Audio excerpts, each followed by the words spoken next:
सबको अधिकार दिया आंदोलन करने का। ठीक है राकेश टिकैत साहब, मैं एक मिनट आराधना मिश्रा जी को एक बार चर्चा में लेकर आना चाहूंगा।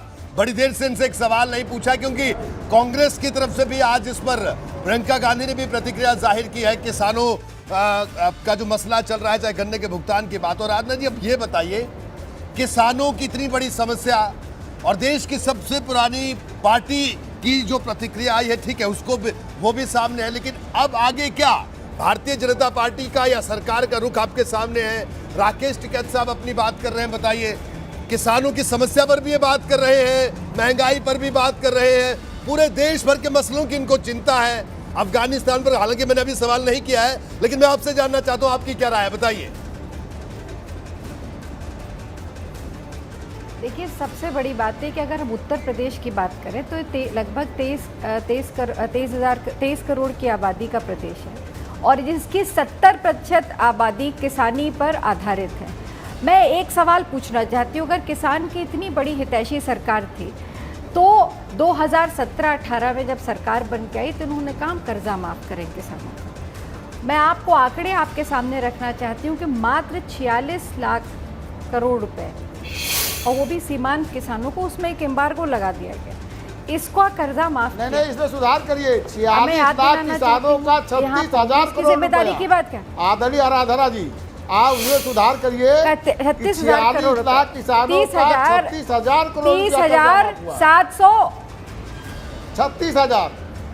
36,000 करोड़, 30,729 करोड़, ये है आंकड़ा एक्चुअल है। और ये मैं नहीं कह रही हूँ, ये माननीय मंत्री जी ने जो प्रेस कॉन्फ्रेंस करके आंकड़े जारी किए थे, मैं उसकी बात कर रही हूँ।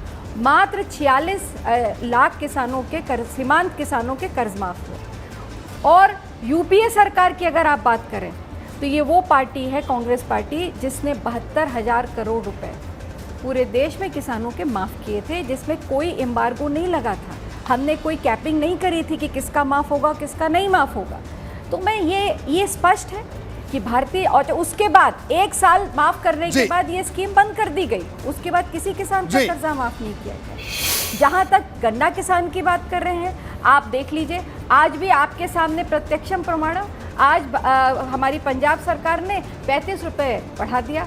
क्या ये इच्छा शक्ति उत्तर प्रदेश सरकार के पास है? ठीक है आराधना जी, ये आपका कहना है कि आपकी जहां पर प्रदेश सरकार है वहां पर फैसला लिया गया। मैं राकेश टिकैत साहब अब आपसे ये सवाल करूंगा, इतने दिनों से आप आंदोलन चला रहे हैं और चलिए बिल्कुल आप भी कह रहे हैं कि राजनीतिक आंदोलन है और किसी पॉलिटिकल पार्टी के किसी नेता को आपने मंच भी नहीं दिया, ये बात है, इस बात से हम इनकार नहीं कर रहे हैं, ठीक है। लेकिन अब ये बताइए कि कहीं ना कहीं जो हल है, जो आपकी जो कांग्रेस पार्टी का समर्थन रहा है जी, कांग्रेस पार्टी का समर्थन इस किसान आंदोलन के साथ रहा है और रहेगा।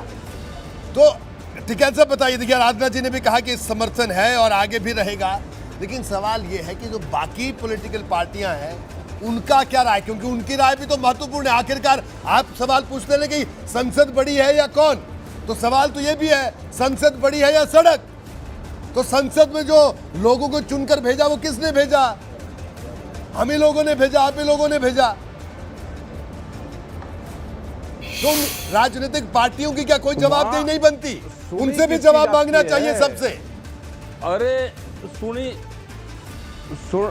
किसकी जाती है वहां पे? कानून कैसे बना है ये पता है आपको भी, आप में दिखाने की हिम्मत चाहिए। आप दिखा दो एक बार कानून कैसे पास हुआ। राकेश टिकैत साहब, सारी हिम्मत तो हमें चाहिए मीडिया को। जिला पंचायत में नहीं, हम लोग तो आपको किससे पता चला जिला पंचायत में क्या हुआ? हमने दिखाया।